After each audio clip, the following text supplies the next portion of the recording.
Tayo pong lahat ay manatiling nakatayo at tayo po ay manalangin sa Panginoon sa ating pasisimula sa pag-aaral ng salita ng Panginoon ngayong umaga. Tayo pong lahat ay mukha tayo manalangin. O Diyos, kami po ay nagpapasalamat sa umagang kay ganda na ibinigay mo sa amin, Panginoon. Hayaan mo, Panginoon, na sa araw na ito ay lubos ka namin mabigyan ng karangalan. Salamat po, O Diyos, sa pribilehiyo at kalayaan na ibinigay mo sa amin upang purihin, sambahin ka sa Espiritu at katotohanan, Panginoon. Siyasatin mo po ang aming mga puso, pakadalisahin mo po ang aming buhay, Panginoon. Ang bawat anak mo na patuloy na nakikiisa sa pagsamba at pagpupuri ay masumpungan mong karapat-dapat ngayong umagang ito, Panginoon. Lord, hiningi po namin ang gabay ng iyong banal na Espiritu Santo sa aming kalagitnaan at pangunguna, Panginoon, sa bawat tahanan, Panginoon, na kung saan ikaw ay patuloy na imaitaas, mapapurihan, mapasalamatan sa iyong katapatan at kadakilaan sa buong isang linggo, Panginoon. Salamat po sa buhay at lakas na mayroon kami, Panginoon. Salamat sa hininga. Salamat, Panginoon, nakatatayo kami dahil sa iyong biyaya, Panginoon. Makita po namin, Panginoon, ang kahalagahan ng mga pagkakataong ito, O Diyos. Kung kaya, Panginoon, mag-grab namin yung opportunity to worship you, to honor your name, O God, sa araw na ito. Hayaan mo, Panginoon, na patuloy na ikaw ang magtagumpay sa pagbubulay-bulay ng iyong mga salita ngayong oras na ito, Panginoon. At kami po'y nananalig na pinagpala mo ng iyong mga salita. Ikaw po ang maitaas at magpakahiyag sa araw na ito. Itago mo po ko sa iyong likuran at ikaw po ang patuloy, Panginoon, na mabigyan ng karangalan, kaluwalhatian sa pangalan ni Jesus. Ito ang aming dalangin. In Jesus' name we pray. Amen and amen. Amen. Pwede na po tayong makipagbukas ng ating mga banal na kasulatan sa aklat ng Jeremias. Yan. Aklat ng Jeremias 33. Alam na alam po natin ang verse na ito. Jeremiah 33 verse 1. Aklat ng Jeremias. Ang Jeremias, kung kayo may mga banal na kasulatan, dapat po may hawak kayo. Pwede na po tayong magsiupo. No po, at para meron po kayong bubuksan at babasahin. Jeremiah 33 verse 1 to 3. Ang sabi po dito sa salita ng Panginoon, muling nagpahayag si Yahweh kay Jeremias samantalang ito'y nakabilanggo at mahigpit na binabantayan. Ganito ang sabi sa kanya, ako ang lumikha, humugis at nag-ayos ng buong daigdig. Yahweh ang aking pangalan. Kung mananalangin ka sa akin, tutugunin kita at ipahayag ko sa iyo ang mga bagay na dakila at mahiwaga na hindi mo pa nalalaman. Ang sabi po diyan, ano po? Binanggit po yung salita ng Panginoon na kung saan promise, isa sa mga pangako ng Panginoon sa kanyang mga lingkod. Tulad ni Propeta Jeremias. Tapos sa panahon ng testing, trials, nakita natin yung pangungusap ng Panginoon. So ngayong umaga, gusto kong makita natin kung ano man yung mga pangailangan ng buong mundo, ano nga ba yung pinaka-importante na dapat na meron ka? Napag-isipan na po ba natin yon? If there is ever a need, no, kung meron po talaga isang bagay na kailangan, ano yon? Nakapag-isip na. Ano ba ang kailangan? Ngayon. Yes. If there is ever a need, it is a prayer. Kasi di ba yung ating pong lakbayin ngayong taong 2020 to 21, pray, save, and prepare. So, umpisahan po natin yung salitang prayer. Pray. If there is ever a need for prayer, it is now. Sabing gano'n, ano po dun sa quotation. Kung ano daw po yung talagang mas kailangan natin gawin ngayon, ang manalangin ngayon na. No? Sa ating bansa, sa ating tahanan, maging sa ating mga buhay. At makikita po natin, madidiscovery natin na ang panalangin, ang pinaka-epektibong sandata para mapagtagumpayan yung mga laban ng buhay. Sa Matthew chapter 6 verse 6 ay nananawagan ng Panginoon at nag-aanyaya ang Panginoon sa lahat ng mga may kaugnayan sa Kanya, which is yung mga lingkod ng Panginoon na kumilala sa Diyos Ang sabi ng Lord sa atin, individually, sabi sa verse 6, ngunit kapag manalangin ka, pumasok ka sa iyong silid at isara mo ang pinto, saka ka manalangin sa iyong ama na hindi mo nakikita. At ang iyong ama na nakakakita ng ginagawa mo ng lihim, ang siyang magbibigay sa iyo ng gantimpala. Jesus calls us to pray o to have a war room. Pag sinabing war room, pagka narinig nyo yung war room, ano ang unang pumapasok sa isip natin? War room. Ibig sabihin, doon ka nakikipagbuno, nakikipagbakbakan. Ang Panginoong Jesucristo ay nananawagan at nagpapahayag sa atin individually na dapat tayo ay merong war rooms of prayer. Na kung saan meron ka talagang silid na doon ka nakikipagbakbakan, doon ka nakikipambuno sa pananalangin. Dapat meron tayo nun, hindi lang yung family devotion. Kailangan talaga, meron talaga tayong isang lugar na kung saan doon tayo nakikipagbuno, nakikipaglaban, nakikiniig sa Panginoon na para maranasan natin yung hinahanap mo bilang isang mananampalataya katulad ni Propeta Jeremias, di ba? Sa panahon na hindi maganda ang kalagayan niya, pero nagpahayag ang Diyos sa kanya. Ipinakita at pinahayag ng Panginoon na yung sabi ni Lord kay Jeremiah, kung tatawag ka sa akin, ipapakita ko sa iyo mga mahimalang bagay, tutugunin kita. So kung ngayong umaga, how would you rate your prayer life? On a scale of 1 to 10. Paano mo i-rate, bibigyan ng puntos ang buhay pananalangin mo? From 1 to 10, scale of 1 to 10.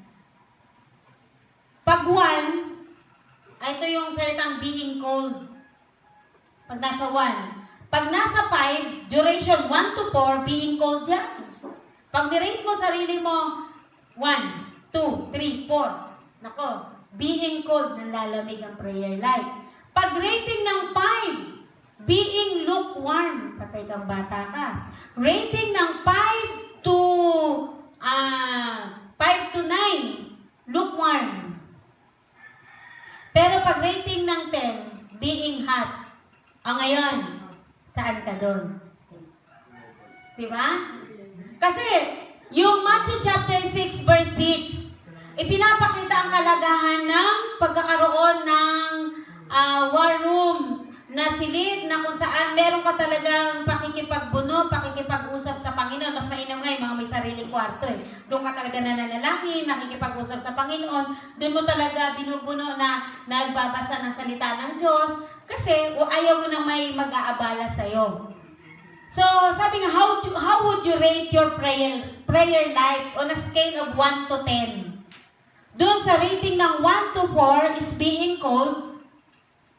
Pag 4 na, medyo na yun, alanganin. Pag 5 to 9, lukewarm. Pag 10, being hot. Saan ka doon? Saan ka lulugar? If there is ever a need for a prayer, it is now. Even in our nation, in our homes, in our lives. Ngayon yun, kailangan talaga makita natin ang kalagahan ng pananalangin. Kung kayo nasa inyong mga tahanan, kumusta ang prayer life from 1 to 10? Kung alam natin, pag 1 to 4 is cold, pagka 5 to 9 is lukewarm, is 10 is hot, nasaan ka?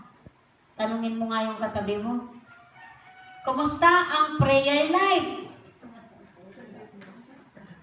Diba?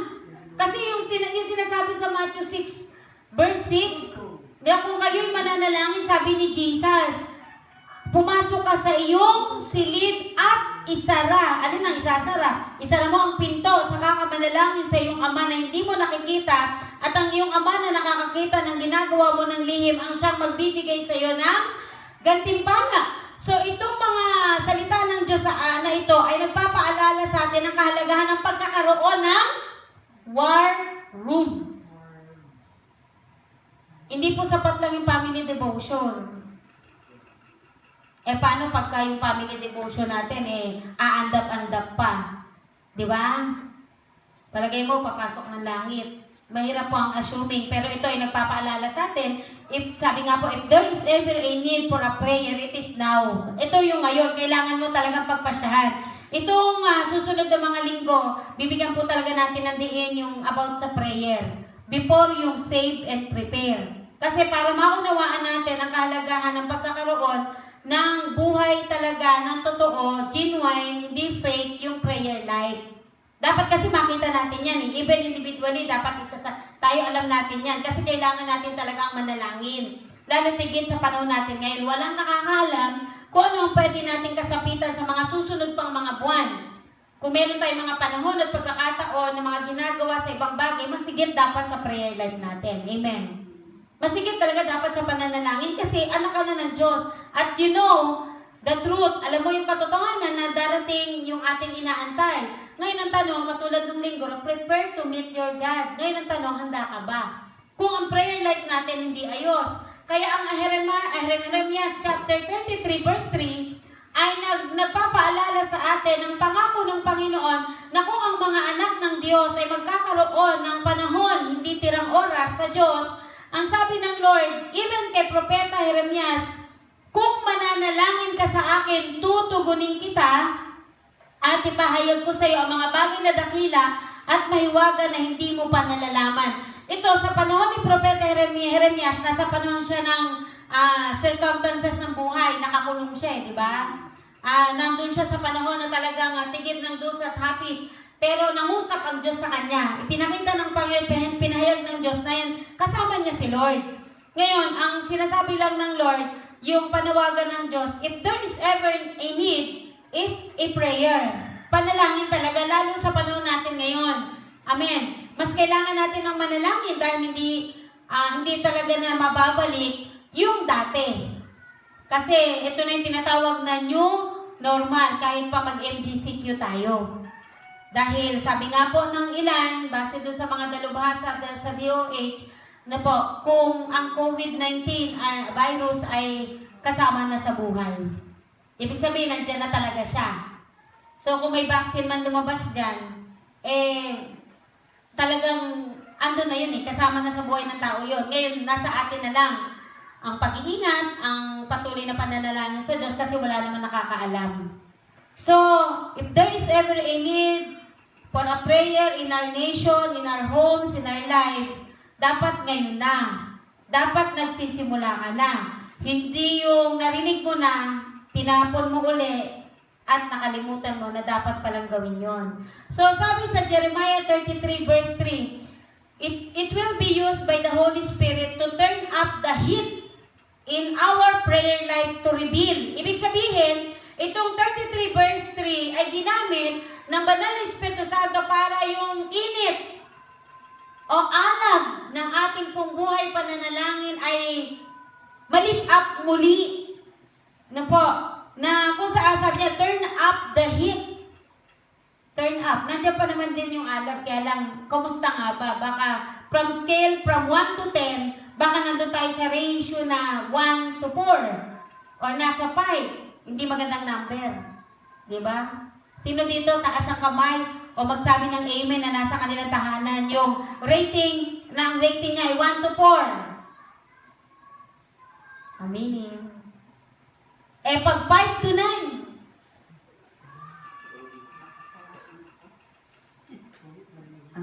Kasi, sabi po ng Panginoon, prayer is our breath. Kaya alam nyo yan. Alam nyo kung ano ang scale o rating ng buhay pananalangin natin. So sabi nga, we are at war. Naniniwala po ba kayo na tayo nasa laban? Nasa labanan tayo ngayon? Kasi ikaw ay natutulog pa hanggang ngayon at hindi mo alam na ikaw ay nasa labanan, tulog-tulog ka. Magiging hayahay ka talaga. Pero sabi nga, we are at war. Pag sinabing we are at war, ikaw ay nasa labanan. So pag tayo ay nasa labanan, gusto ko makita natin ngayong umaga na prayer is our most powerful weapon. We are at war. And prayer is our most powerful weapon to be a victorious Christian. Kaya kung di tayo mananalangin, kung ano ang ihahain ng mundo, gagayahin mo din. Ano ang in ngayon? Face up? Yan ang in ngayon. Kaya nangingiti nga ako kasi Halos lahat. Pag nakita mo kung ano yung uso nung nakaraan, mga nakalipas na buwan, TikTok. Diba? Medyo na siya. Medyo okay na hindi na ginagawa yun. Kasi halos lahat makikita mo sa FB, puro nagtitiktok noon. Ngayon naman, makikita mo sa FB naman ngayon, face up. Siguro yun yung mga tao talaga naboboard na sa buhay. Ano? Naboboard na. Kasi bakit? Nagkakaroon ng pampaligaya sa buhay sa sarili. Diba, no? Kasi makikita mo itsura mo, babae ka, magmumukha kang lalaki. Lalaki ka, gusto mo magmukha kang babae. Hello, dapat be content of what you have. Sabi nga, diba, yung kung ating nababasa yung Romans chapter 12 verse 2, mag-iba na tayo ng pag-iisip. Hindi porket uso, nakiuso tayo. Sabi ko nga, dapat gamitin itong mga kapatid natin yung social media na kung saan, paano tayo makakapag-encourage, makakapag-win ng soul, lalo na we are at war. Hindi pa rin po natutulog ang COVID-19. Andyan pa rin siya, 29,000 mahigit na nga, magta-30,000 na nga. Ngayon, kumusta tayong mga mananampalataya? Tayo ba ay nag-aaksaya ng panahon at oras sa mga bagay na hindi naman dapat pag-aksaya ng oras? Ano yung ginagawa natin? Na po, we are at war, hello. Magising po tayo. Tayo ay nasa harapan, nasa labanan. So kung tayo ay nasa labanan, anong kailangan gawin? Pray. Because prayer is our most powerful weapon. Kasi ang taong naboboard, ganun ang nakikitang sintomas. Pero pag ikaw ay hindi bored, lahat ng oras mahalaga sa'yo. Mahalaga sa'yo oras kasi alam mo darating si Jesus. At sa pagdating ng Panginoon, nagpe-prepare ka. Yun ba yung ginagawa mo? Are you preparing to meet your God? Kasi ganun yun eh. Malapit na, konti na lang, di na magluluwat, darating na si Jesus. Ngayon ang tanong, ayos na ba yung prayer life natin? From 1 to 10, yung scale na yan, nag-aalag na ba yung ating mga buhay pananalangin? Na kung saan yung Jeremiah 33 verse 3, it will be used by the Holy Spirit to turn up the heat in our prayer life. Na kung saan, pinapahayag sa atin ng banal na Espiritu, na kung saan, yung kinakailangan natin na pag-alapin yung ating mga buhay pananalangin, na hindi mo talaga isasantabi. No po, minsan nga o madalas, yung tamang oras ng family devotion, oras ng devotion, nawawala pa tayo, lalo na yung prayer life. Ang Matthew chapter 6 verse 6, nagpapaalala, nagpapahayag ang Panginoon na dapat meron tayong war room. Sino mga nga may war room dito? Na pag nananalangin, pasok ng kwarto, o kung walang kwarto, nakayong-kayong doon, nagpe-pray, nakikipagbuno sa panalangin, magsabi na Amen. Isa lang. Kumusta kayo? Kasi darating si Lord. Ang talatang ito ng Jeremiah 33 verse 1 to 3 has been called God's telephone. Dahil sinasabi natin, telepono ni Lord dyan eh. Anong telephone number ni Jesus? Ano? Sabi doon, J.E.R.3.3.3. Yan ang telepono ni Jesus. J/E/R/3/3/3. That is the number of Jesus. God's telephone. It is one of the greatest promises in the Bible na makikita natin. Na kung saan, sa sino mang mananalangin, na po tatawag sa Panginoon, ang sabi Lord, tutugunin kita. Sabi ni Lord, ipapahayag ko sa iyo ang mga bagay na dakila at mahiwaga na hindi mo nalalaman. Mangyayari lang yan kung nag-aalab yung mga prayer life natin. Kung may war room ka. At wala kang oras sa mga bagay na kinaabalahan ng mundo. Kung ano dapat hindi ka nakikiin. Kasi ang oras natin ay mahalaga. Sabi mo sa katabi mo, ang oras natin ay mahalaga. Bakit pinigay ng Diyos yung Jeremiah 33 verse 3? Yung pangakong ito. Bakit kaya? Pagka po binasa nyo yung mga hawak nyong Bible, sa 2 Timothy chapter 3 verse 6, makikita natin yung sagot doon. Bakit binigay ng Lord yung pangakong ito na nakita natin sa Jeremias 33 verse 3? Ang sabi sa 2 Timothy 3:6, kung inyo nakita na, may ilan sa kanila nagagamit ng, sabi po dito, panlilinlang upang makapasok sa mga bahay ng mga babaeng madaling malinlang. Ang mga babaeng ito inuusig ng bigat ng kanilang mga pagkakasala at itinutulak sa sari-saring pagnanasa. So, makikita nyo dyan sa chapter 3 ng 2 Timothy, yung mga kaganapan sa huling araw. We are in the last days. Amen. Nasa huling araw tayo. May mga nanlilinlang. May mga dumarating na kung saan, parang kala mo okay, pero hindi okay. Ngayon nasa iyo, paano ang pagpili? Bawa, nauso ang face up. Ikaw ba magpe-face up din? Nakita ko yung mga nag-face up dito. Mukha ko nga, may face up eh. Pero hindi ako nag-face up. Bakit na, ano ba itsura gusto makita? Gusto nyo ba maging pagbabae na gusto mo maging lalaki? Pag ikaw ba lalaki, gusto mo maging babae? Ano po? Bakit kaya isinulat at ipinahayag sa atin yung 33 verse 3? Why is this promise given to us? 2 Timothy 3 verse 6, sabi dyan, to teach us like Jeremiah. Para turuan tayo na kung saan prayer is our most powerful weapon. Na po, na malalaman mo ito ba ay okay, dapat mo itong gawin o hindi. Pag alam mo makakapagbigay aksaya ng oras, hindi mo siya gagawin. Kasi alam mo, ang oras ng mga Kristiyano at born again Christian ay mahalaga.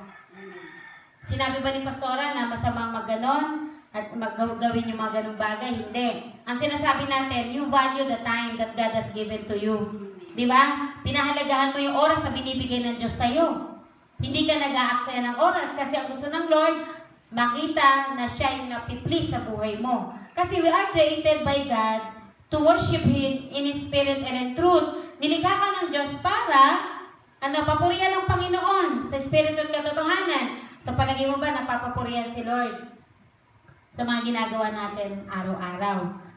Ngayon ang tanong, how to turn up the temperature of our prayer life? Paano magiging maalab uli yung prayer life natin? Paano yung bang nasasabi ka na kung paano mo kinasasabi ka na buksan ang Facebook mo, dapat masigit kay Lord. Aminin nyo na, talaga naman excited kayo pag nagbubukas ang Facebook, di ba? Naghahanap pa nga kayo ng cellphone pag walang cellphone eh. Dahil gusto nyo talaga makibalita, ano ba yung mga in ngayon. Pero kung ganun ang damdamin natin, masigit dapat sa prayer time. Diba? Kasi hindi mo masama ang may Facebook. Hindi naman po masama yan. Nagiging masama at nagiging hindi maganda lang sa buhay ng tao kapag ka pumasigit mong ginagawa yan kaysa sa dalagang dapat na gawin ng isang anak ng Diyos. Kasi wala naman na tayong pwedeng i-justify kay Lord eh. Kasi alam mo na yung katotohanan. Okay lang mag-Facebook. Okay lang yung maglaro-laro kayo. Pero, pag alam mo nang yan na yung nagiging Diyos-Diyosan mo, delikado na yun. Yun na yung sinasabi ng Lord na ayaw ni Lord ng magkaroon tayo ng Diyos-Diyosan. Kasi akala lang natin ang Diyos-Diyosan ay yung mga ginawa ng tao, ng mga santo. Hindi po. Yung higit na pinahalagahan ng tao. Walang masama na nalikha dito sa lupa. Nagiging masama lang kapag nagiging sobra. At yun na yung pinahalagahan mo. Ngayong umaga, pag bubulay-bulayan po natin, paano ba magiging maalab muli yung temperatura ng prayer life natin? Yung buhay pananalangin natin. Paano nga ba? Diyan po natin masusumpungan yung sagot sa Jeremiah 33 verse 1 to 3.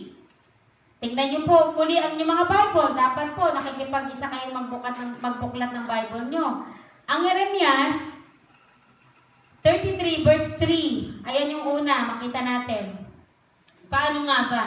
Sabi ng Panginoon, kung mananalangin ka sa akin, tutugunin kita at ipahayag ko sa iyo ang mga bagay na dakila at maiwaga na hindi mo pa nalalaman. So, yung word na engage, sabihin nyo nga po engage. Pag sinabing engage, ano ibig sabihin? Ha? Ano ibig sabihin ng engage? Ha? Tingnan nyo. Engage in the practice of prayer. Ikaw mismo papaloob doon sa buhay pananalangin. Magkakaroon ka talaga ng commitment. Pagtatalaga. Ilalagay mo ang sarili mo sa prayer. Talagang hindi mo iwawalay sa iyo yan. Kasi sabi sa verse 3, call to me. Ayun po yung panawagan ni Lord sa atin. Ano po? Ang sabi niya, call to me. kung mananalangin ka sa akin, kasi pagsabi po doon sa verse ng Jeremiah 33 verse 3, kung ikay mananalangin, kung ikay tatawag sa Panginoon, sabi tutugunin kita. So yung panawagan ni Lord na unang-una, paano ba engage in the practice of prayer? Ikaw mismo, sinasanay mo sarili mong nananalangin ka. Nandun, talagang pinapalog mo sarili mo sa prayer time. Nagpapasya ka talaga ng tama. Ginagawa mo yon. Kasi bakit? It is a pathway of daily encountering and meeting the Lord. Pagka po ikaw gusto mo na mag-alab yung prayer time mo, ikaw mismo ang magpapasya. Ikaw mismo ang pipili na kailangan ko tong gawin. Hahakbang ka. Ay, kailangan pala meron kaming prayer war room. Pag ako'y mananalangin, yun po yung sinatawag natin na personal devotion. May sarili kang pakikipag-usap kay Lord. Puwera yung family devotion. Yun doon ka nakikipambuno sa Panginoon. Engage in the practice of prayer. Sinasanay mo sarili mo na po sa pananalangin. Ngayon, ang tanong dyan, nagpe-pray ka ba? Tanongin mo ang katabi mo, nagpe-pray ka ba? Hindi prayer na thank you Lord ha mga kapatid. Hindi ito ng prayer. Hindi prayer niya, salamat Panginoon sa pagkain. Salamat Panginoon, ginising mo kami. Yun yung mga words of thanksgiving to God. Pero yung tinatawag na war room na mananalangin ka, engaged in the practice of prayer, ikaw mismo sinasanay mo sarili mong nananalangin ka. Nagpe-pray ka. Mas malaki ang oras na binibigay mo sa pakikipag-usap kay Lord kesa sa paglalaro, kesa sa pag-Facebook, kesa sa panonood ng TV, kesa doon sa mga ginagawa pa nating ibang bagay. Amen. Dapat balanse kasi. Dapat balanse. Kaya sabi ni Lord dyan, call to me sa verse 3. Pag ikay tumawag at nanalangin sa Panginoon, ikaw mismo hakbang. Sarili mo, sasanayin mo, nananalangin. Kahit walang nakakakita sa'yo, lalo na yung mga may kwarto dito, may silid, ikaw mismo doon sa silid mo, nakalagay doon, don't disturb kasi nakikipag-usap ka kay Lord. Hindi yung don't disturb kasi tulog ka ng tulog. Hindi. Naku sa kailangan, don't disturb kasi nagpe-pray ka, nakikipambuno ka. Kasi alam mo, ito yung daan para makausap mo at makatagpo mo ang Diyos sa iyong pananalangin. Kasi si Propeta Jeremiah nakakulong. Doon nakipag-ugnayan si Lord sa kanya sa panahon na siya ay nasa kulungan. Gusto niyo bang makulong bago kayo kumausap kay Lord? Alam mo yung mga nasa kulungan ngayon, wala silang ibang tinatawagan si Lord lang talaga na maalis sila doon sa kulungan. Tayo mga malaya, dapat masigit tayo nananalangin. Kasi bakit? Kailangan natin ang provision ng Lord at protection ng Panginoon araw. Sabi nga, where do you practice prayer? Kailan ba? Saan ka ba nagsasanay ng pananalangin? Sige nga po. Saan ka nagsasanay manalangin? Anong lugar? Saang lugar ka nagpe-pray? Meron ba? War room. Dapat meron tayong war room. Meron tayong lugar kung saan doon tayo nalangin.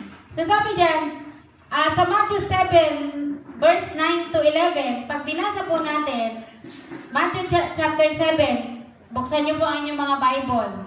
Verse 9. Sabi sa verse 9, bibigyan ba ninyo ng bato ang inyong anak kapag siya humihingi ng tinapay? Bibigyan ba ninyo siya ng ahas kapag siya humihingi ng isda? Kung kayong masasama ay marunong magbigay ng mabubuting bagay sa inyong mga anak, gaano pa kaya ang inyong amang na nasa langit? Bibigyan niya ng mabubuting bagay ang sino mang humihingi sa kanya. So, ibig sabihin, kung ito yung sinasabi ng Panginoon, inilarawan niya yung kanyang sarili sa magulang, na yung magulang marunong magbigay ng mabuting bagay sa kanyang anak, even ng Panginoon, di po ba? Na Ama na nasa langit. So, pinapahalagahan ng Panginoon, pinapakita ng Diyos sa atin, na kailangan mong sanayin ang iyong sarili na manalangin. Magbago na tayo. Sabi mo sa katayo, magbago ka na. Sabihin mo, yung bang hindi mo parang, yung mo parang tumalsik lang, magbago ka na. Dahil na, magbago ka na. Kasi wala naman pong masama sa mga ginagawa natin. As long na hindi ito yung priority mo. Di ba? Na ang pagiging balanse natin ay mahalaga sa Panginoon. Dahil alam mo, dapat masigit sa Panginoon. Dahil tayo ay nilikha para sa kapurihan ng pangalan ng Panginoon. So sabi ng Panginoon, ano po, engage in the practice of prayer. Ikaw mismo, sinasanay mo ang sarili mo na nananalangin. Hindi ka babangon sa higaan na hindi nagpe-pray. Amen. Hindi ka kakain na hindi nagpe-pray. Hindi ka matutulog nang hindi nagpe-pray. At hindi ka rin naman po manonood ng TV nang hindi nagpe-pray. Pwede mo manonood ng TV nagpe-pray? Pwede ba yun? Pwede? Pwede yun.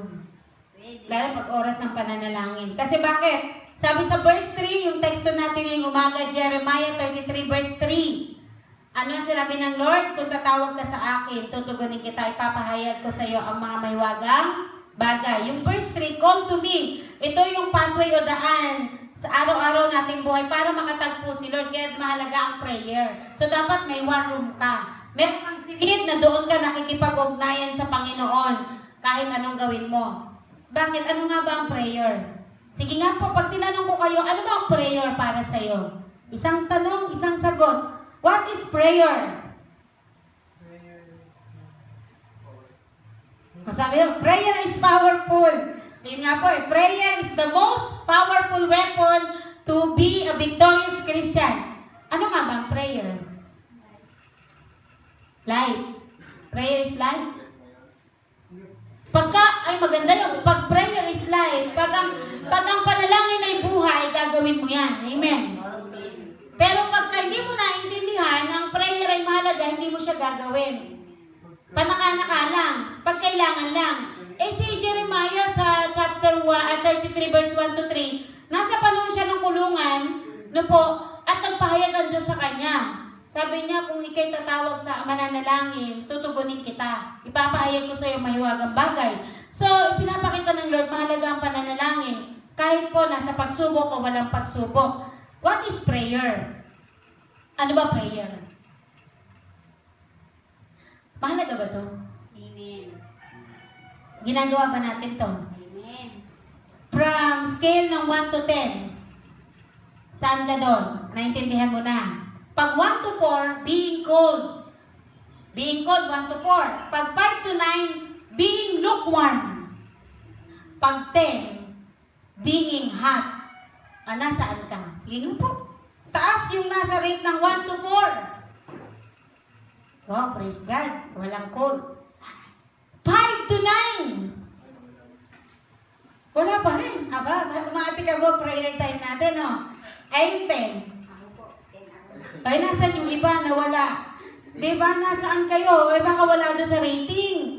So, sabi po dyan, prayer is communicating with our Heavenly Father. Kung ang pananalangin ay pakikipag-ugnayan sa Ama na nasa langit, dapat gagawin mo yan. Sabi nga ng ating kabataan kanina, prayer is life. Diba? Panalangin ay buhay. Kung buhay yan, gagawin mo yan. Prayer is life. Di ba prayer is our breath Buhay talaga yan. It is our communicating with our Heavenly Father. Kung naintindihan mo ang pananalangin, pag-usap sa Ama na nasa langit, it connect us to our Heavenly Father. Colossus 2:6, nag-uugnay sa atin sa Ama. Gagawin mo talagang manalangin. Amen. Magpipray ka talaga kasi it connect us to our Heavenly Father. Sabi ganun, it communicating with our Heavenly Father. So, mahalaga yung mag-engage ka. Pumasok ka, pumaloob ka sa pananalangin. Sanayin mo sarili mo sa pananalangin.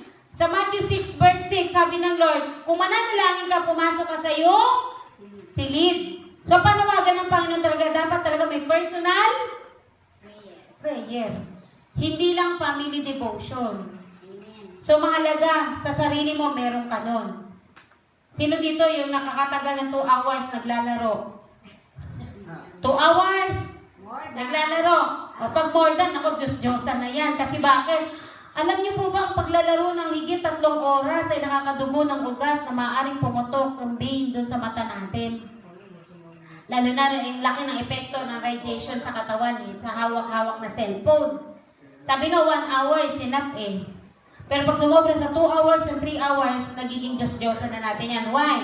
Kasi, pag tinanong ka, kumusta prayer life mo? Tanungin mo katabi mo, 3 hours ka din ba nagpe-pray? Pag 3 hours ka naglalaro, 3 hours ka nagpe-pray, balance. Amen. Tanong mo mga katabi mo, kamusta? Paglalaro mo, 2 hours, prayer mo, 2 hours din ba? How to turn up the heat of our prayer life. Kaya hindi maalab-alab, maging alab yung ating prayer life kasi natatabunan ng paglalaro natin ng kung ano nung nilalaro sa gadget. Natatabunan ng paglalaro at nagiging Diyos-Diyosan nito na namamatay yung apoy ng buhay pananalangin. Pansinin niyo mga kasama niyo sa bahay, paano sila nagpe-pray.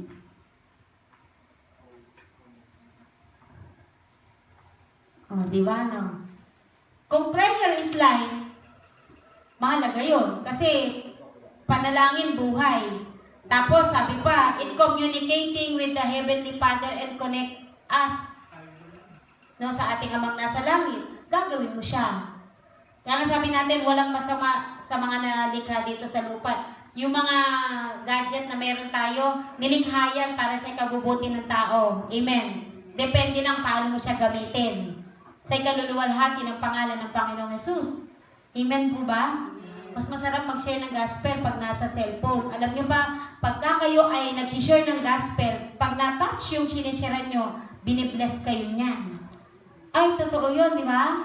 Pag natatouch yung puso, tapos nagpipray ka, pinagpipray mo pa yung nasikan mo ng binhi. Sabi nga, di ba doon sa share natin sa devotional, pag ikay nagtanim ng binhi tulad ng butil ng mustasa, yung talinhaga ng Panginoon, na kung saan, nagiging maliit na binhi ng butil ng mustasa, na pag yumabong, ay nagiging puno daw. Di ba na nabasa natin? Nagiging puno na kung saan tinitira ng mga ibon. Ibig sabihin, nagiging mabunga, nagiging malago. So, anong pwede natin gawin bilang anak ng Diyos?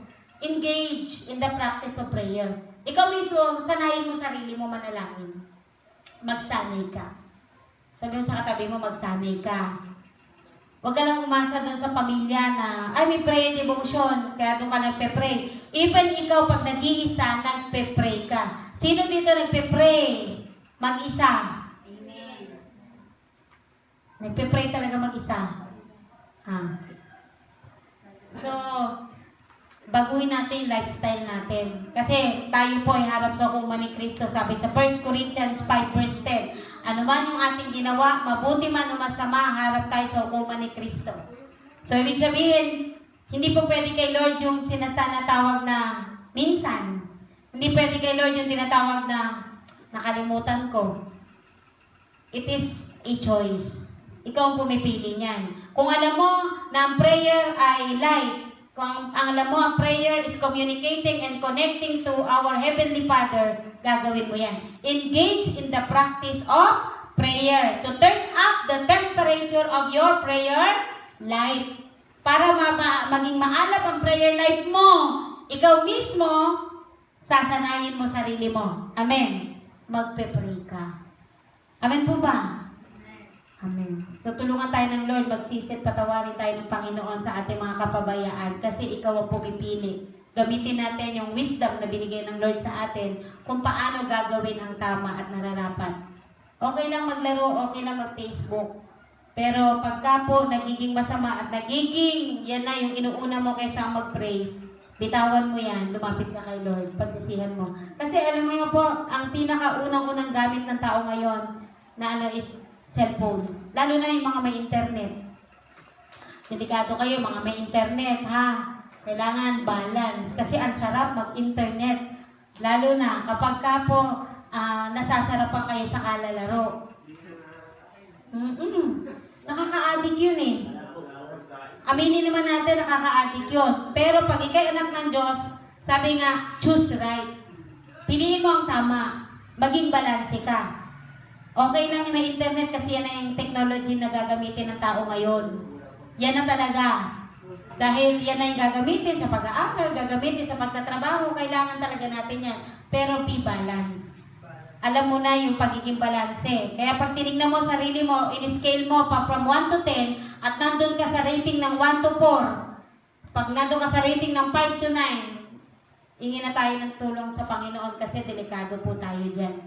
Number 2, ano yung number 1? To turn up the heat of our prayer life sa Jeremiah 33. engage the practice. Sasanayin mo na sarili mong mag-pray. Amen.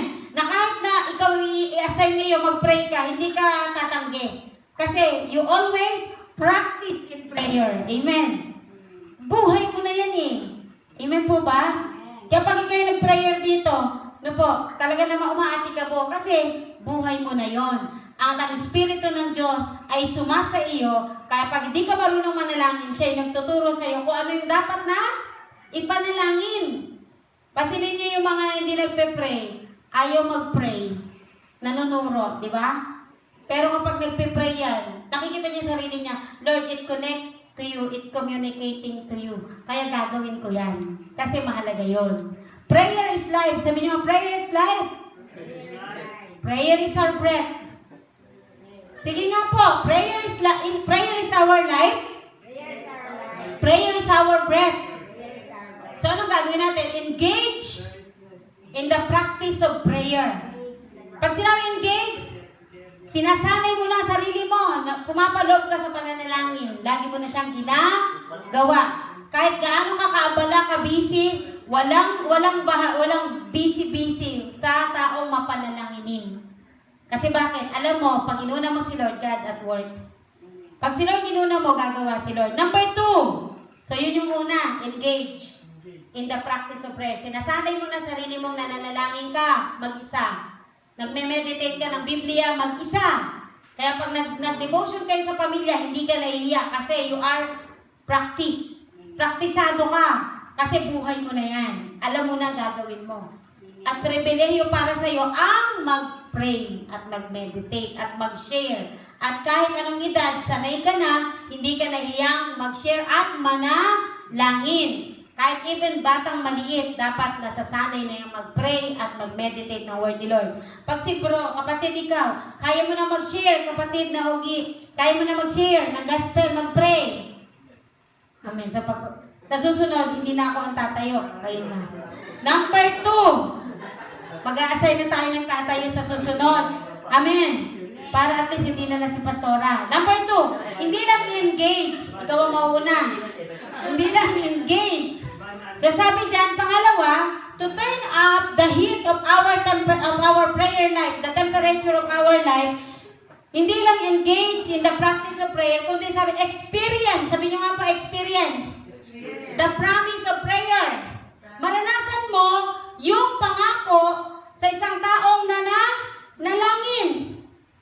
Kasi alam niyo po ba yung karanasan na nag-pray ka, tinugon ka, ang sarap ng pakiramdam. Amen. Purihin si Lord. Sa verse 3, come to me, sabi ni Lord, doon tayo sa isang verse na yan come to me, it begins it is the pathway of encountering and meeting the Lord. Yun yung kanina. Ngayon sa verse 3b, sabi, call to me and I will answer you. Yun yung pangalawa. Sabi dyan, di ba yung una, call to me, then and I will answer you. Yun yung pangako ng Diyos. So, dapat maranasan mo yun. Ano yung gusto mo maranasan? Yung pagtugon ng Diyos sa ating mga panalangin. God always gives the right answer. Naniniwala po ba kayo dyan? Na ang Diyos ay nagbibigay ng tamang kasagutan sa panalangin ng isang taong dumudulog sa Kanya? Amen. Diba si Jeremiah, pansinin nyo, nakakulong, pero nagpahayag ang Panginoon, may pangako si Lord.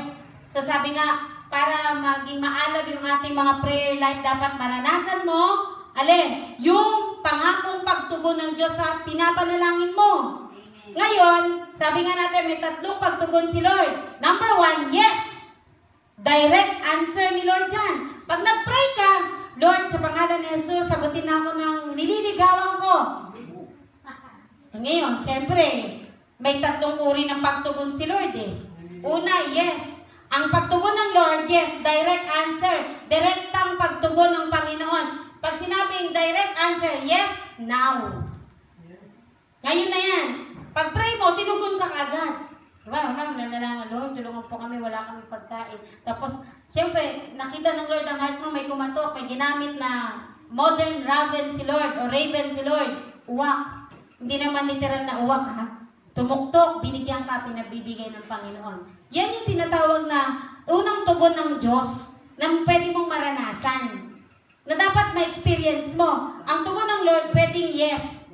Ibig sabihin ng yes, direct answer ni Lord na kung saan, yes, now. Ngayon na, ibibigay na ng Diyos sa'yo. Pero wag natin kalimutan yung salitang no. Sabi nyo nga, no.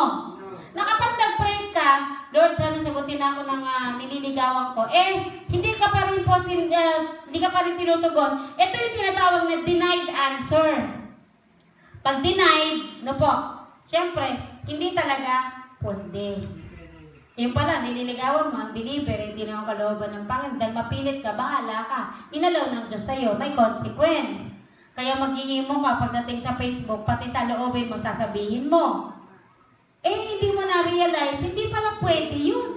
Tapos ngayon, nasaktan ka, naghihinanakit ka, nagkulong ka ng kwarto. Diba?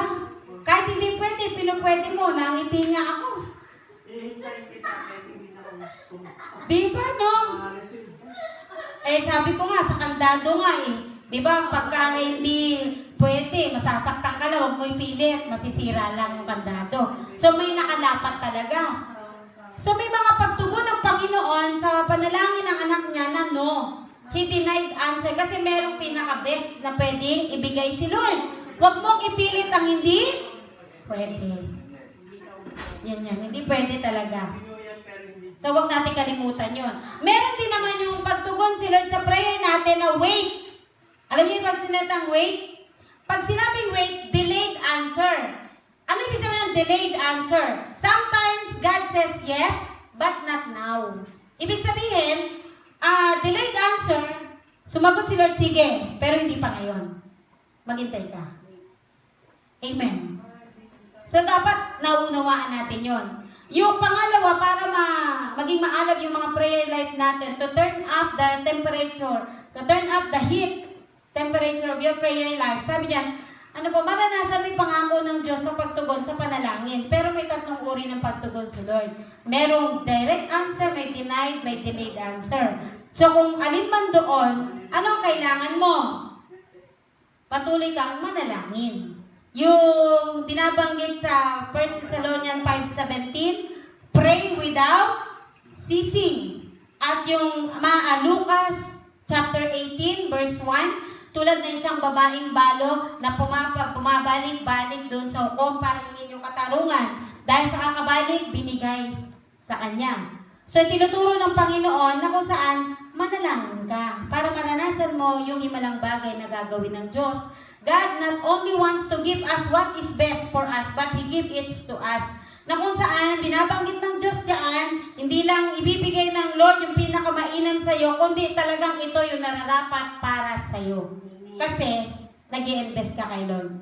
Ang isang taong gusto mag-withdraw sa bangko, pag walang in-invest, makakapag-withdraw. Kahit pindot ka ng pindot sa ATM, kung hindi ka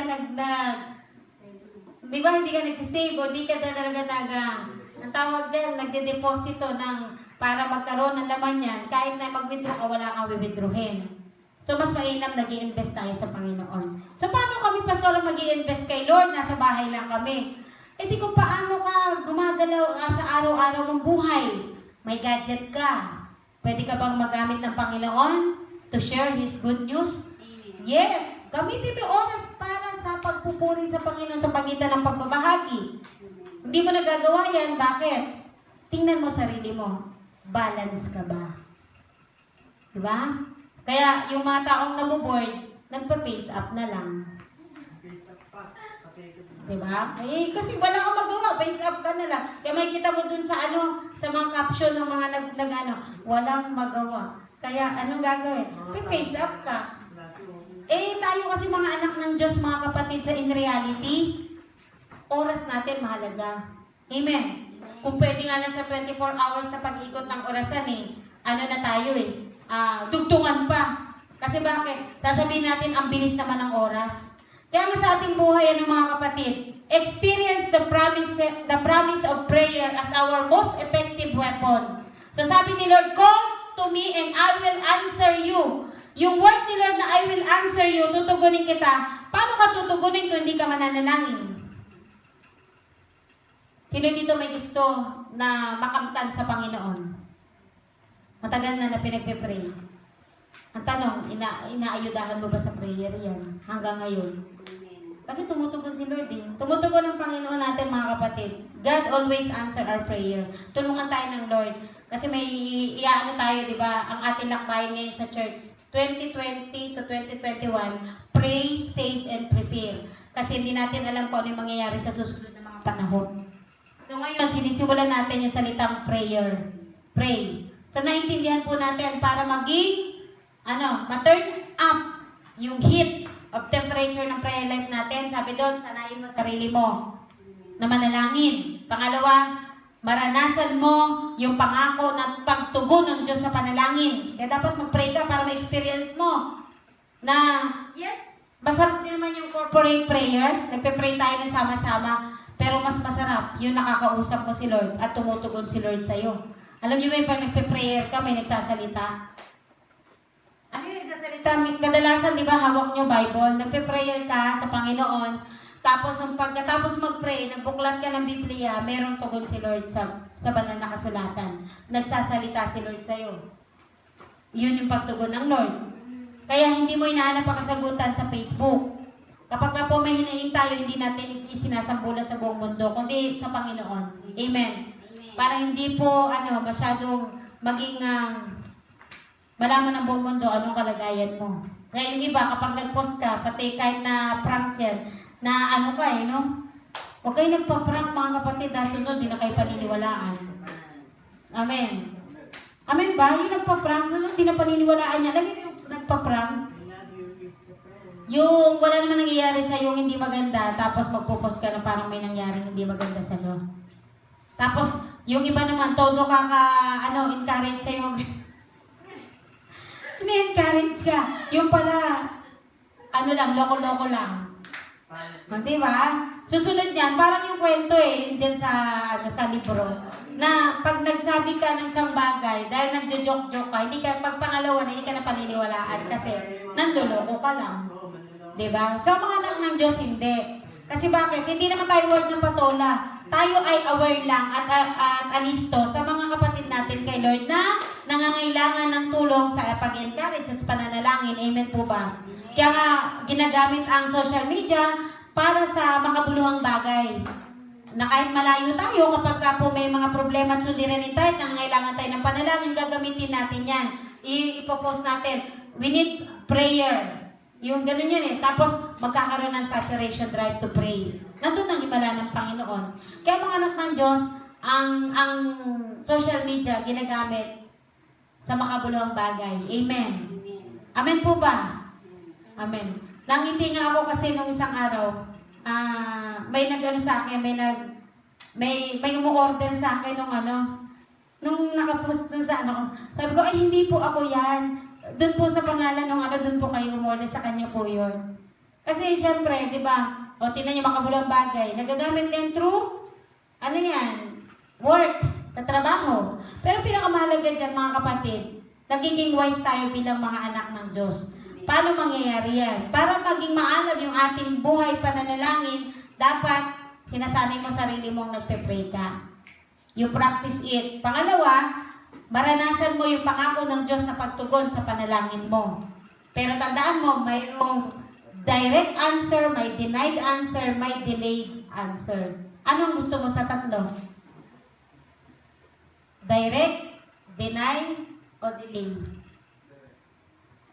Yung isa direct. Siyempre, wala namang may gusto ng deny, di ba? Pero alam naman natin kapag hindi kalooban ng Diyos talagang mahirap pumasok. Pero pagka naman pong kailangan maghintay, patuloy kang manalangin kasi gusto ng Lord the best. Number 3, ano yung una? Para maging maalam yung ating mga prayer life, mga kapatid. Sanay mo sarili mo sa panalangin. Pangalawa, nararanasan mo yung pangako ng Diyos na pagtugon. Ano po? Pangatlo, sabi po dyan, Jeremiah 33. Verse 3c. Yung kanina, verse 3a, call to me. Pangalawa, verse 3b, I will answer you. And then, dito sa number 3, verse 3c, sabi ni Lord is, nakita nyo na mga kapatid, expect the power of prayer. Ano sinabi ng Lord? Ang sabi diyan, yung word na, tingnan nyo nga yung Jeremiah 33 verse 3. Nakita niyo na po mga kapatid? Magsabi ng amen. Ay, hindi rin. Ayun. Sabi po sa 3, kung mananalangin ka sa akin, yung una, tutugunin kita. Yung kanina, mananalangin, call to me. Number 2, tutugunin kita. At sabi number 3, ipapahayag ko sa iyo ang mga bagay na dakila at mahiwaga na hindi mo pa nalalaman. Yung word na salitang tell, diba? Yung ipapahayag ng Diyos yung kanyang mga mahiwagang bagay na hindi natin maunawaan. Ang pananalangin po ay hindi lamang yung para matanggap natin yung mga bagay na gusto mong maranasan sa Panginoon, kundi ito yung pananalangin na gusto mong makita yung pagkilos ng Diyos sa mahimalang bagay na hindi mo maunawaan. Nagmamanifest si Lord, ine-expose ng Diyos, pinapahayag ng Lord na siya yung Diyos na makapangyarihan. Sabi ni Lord, I will show you great and mighty things. Diba yung sabi dyan? Yung pangatlo, sa verse 3c, I will show you great and mighty things. Kapahayagan ng mahimalang bagay na pwedeng ipakita ng Diyos sa iyo kasi siya ay makapangyarihan. Pag sinabing great and mighty things, it speaks about power. Yung kapangyarihan ng Diyos. Ito po, katulad nung alagad ng Diyos na nakulong. Nung nananalangin yung mga alagad ng Panginoon, sino yung nakakulong na pinalaya ng Espiritu ng Diyos? Sa Book of Acts. Ha? Hindi po. Si Peter. Diba? Nakakulong siya. Pero dahil may corporate prayer, nagpe-pray yung congregation, yung mga alagad, naging si Lord, pinalaya siya. Great ba yon and mighty things ba? Yes, kasi nakakulong, nakakadena yung diba? Pag nakakulong, nakakadena, nakita ng kawal, hindi naman nabuksan ang pinto, pero nakalabas. Great and mighty things. God shows din kay Jeremiah. Pinakita din ng Diyos kung paano pinangunahan ng Panginoon yung lingkod ng Diyos. Bakit? They are committed in prayer kasi. Grabe yung pagpapakita ng Diyos ng kanyang himalang bagay na hindi maunawaan. Asahan mo yung kapangyarihan ng pananalangin. Meron yan. Kaya salamat kay Lord kasi yung ating mga kapatid na pinagpipray na may sakit, gumagaling. Great and mighty things, that is the miracles of God. Kung babasahin natin yung Jeremiah 33, verse 4 to 5, ano ba yung dakilang bagay na pinakita ng Diyos kay Jeremias? Tingnan niyo po. Sabi ni Lord kasi, I will show you great and mighty things. So sabi dyan, para maging maalab yung temperatura ng ating buhay pananalangin, sabi po ng Bible, asahan mo yung kapangyarihan ng pagkilos ng Diyos sa buhay pananalangin mo. Magpapahayag si Lord. So ano ba ginawa kay Propeta Jeremias? Sa verse 4 to 5, anong ginawa? Basahin natin yung verse 4. Ako si Yahweh, ang Diyos ng Israel, ang sabi sa iyo, gigibain ko mga bahay sa lungsod ng Jerusalem at ang palasyo ng hari ng Huda upang gamiting tangkunan laban sa sumasalakay ng mga hukbo ng Babylonia. Papapasukin kayo ng mga kaaway at marami ang mamamatay sa labanan sapagkat pupuksain ko sila sa tindi ng aking puot. Itinakwil ko ang lungsod na ito dahil sa kanilang kasamaan. Andun yung recompense of the enemies of God's people. Andun yung pagtatagumpay ng mga anak ng Diyos. Nagtagumpay ang mga kasama ni Propeta Jeremias. Sa verse 6, makikita nyo po dyan, tingnan nyo po, meron pong renewal ng spiritual health ni Propeta Jeremias.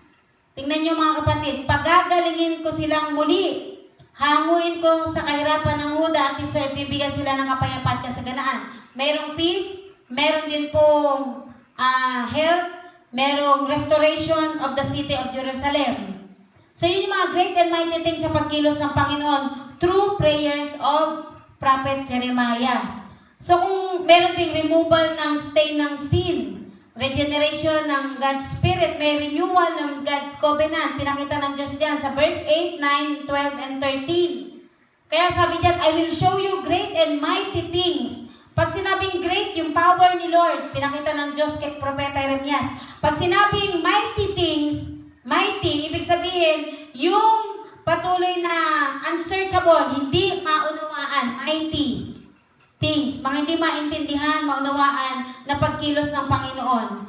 So, expect mo, ano pa kanasain mo, asahan natin, na kung saan pag nag-pray ka kay Lord, He will show you great and mighty things.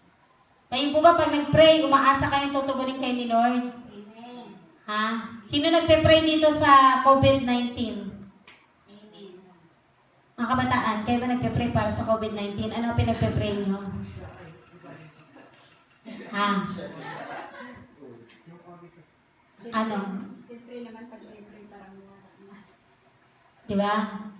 Ang prayer, hindi lang daw po yung prayer na masampulat natin kung ano yung gusto nating sabihin. Kundi talagang yung prayer na kayang gibain yung mga wall na po, na kung saan hindi lang tumatagos sa langit o dyan sa bubong yung prayer mo. Yung prayer na kung saan talagang yumayanig na tinutugon ng Panginoon. May pinakita po sa FB yung nagkaroon daw po ng lightning sa heaven.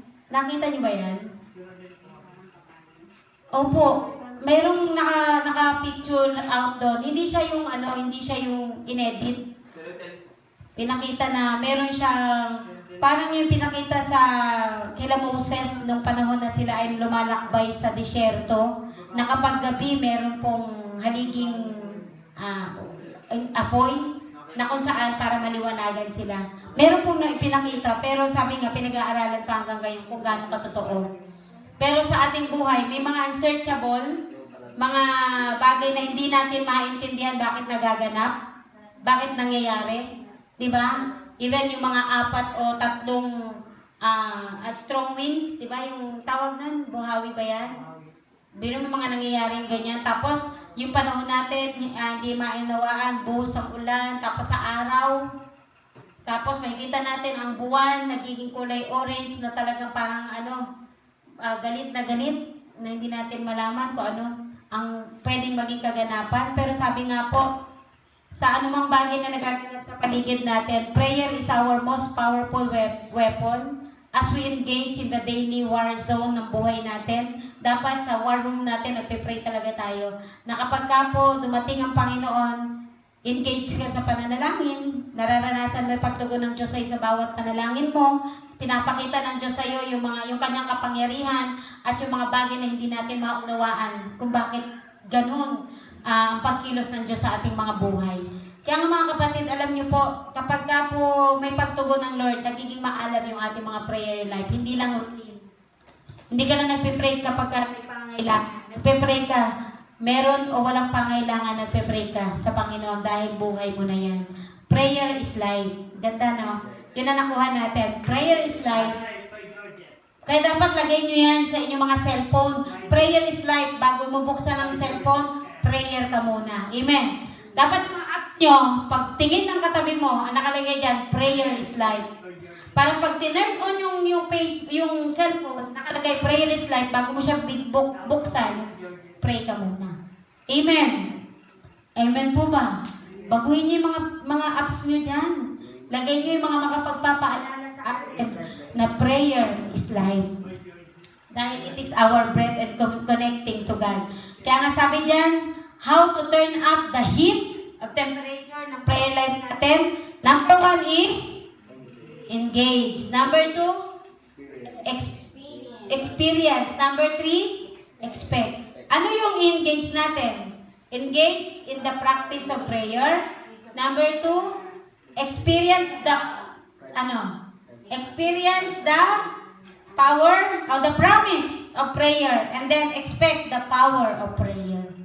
Yun po yan. Maranasan mo yan kung tutularan natin si Propeta Jeremiah, na kung saan kahit nasa mahigpit na pagsubok, naghimala ang Diyos sa buhay niya.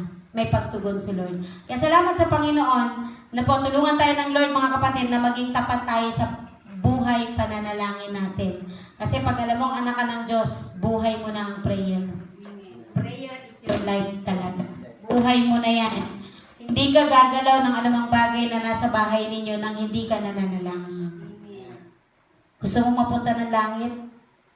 Gusto mo makasama si Lord pag tumunog ang trompeta?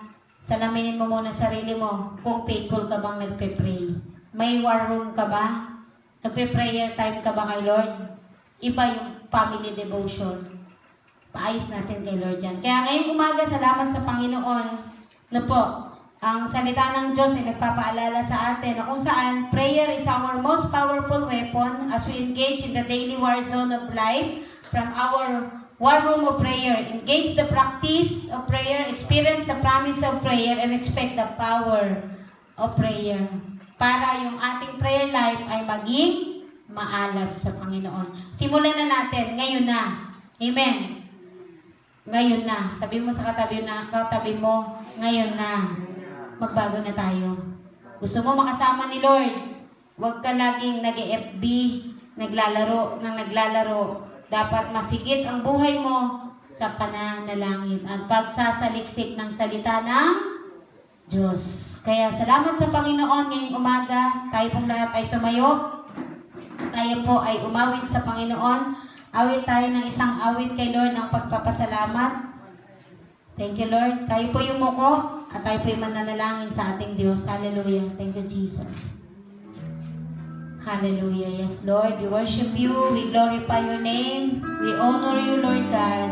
Patuloy ka namin, Panginoon, pinasasalamatan.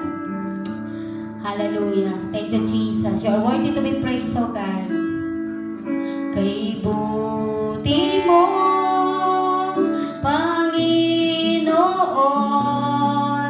dakila ka sa buhay ko, sa labis na pag-ibig mo ay naligtas ako.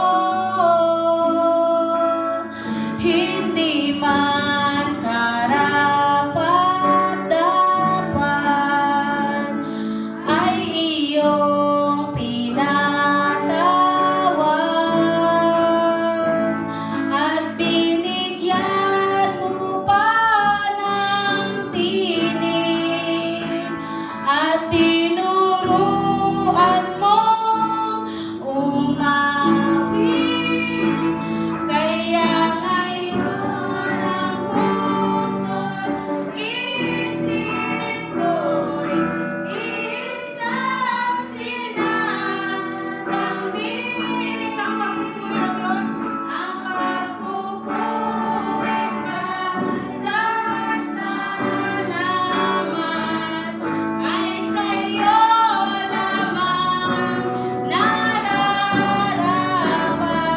Ang tunay na awit ng pagsambay sa'yo lamang iaalay. Jesus,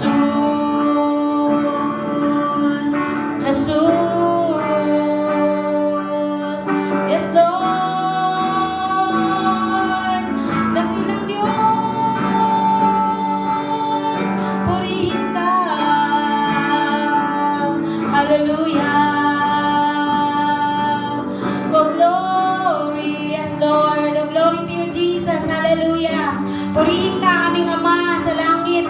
Salamat po o Diyos sa pagsama sa amin ngayong umaga, Panginoon, sa iyong mga salita na amin pong napagbulay-bulayan, Panginoon.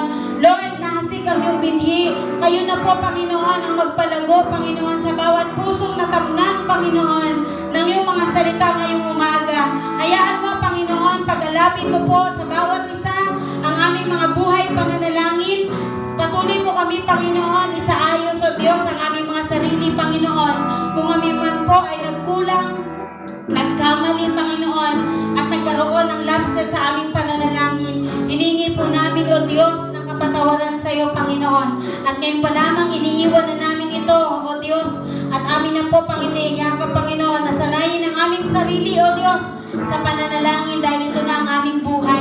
Kaya salamat po, O Diyos, hayaan mo, Panginoon, na maranasan, makita ng bawat isa ang pagkilos at pagtugon mo sa bawat panalangin at daing ng iyong mga lingkod na may pananampalataya, Panginoon. Purihin, sambahin ang dakilang pangalan.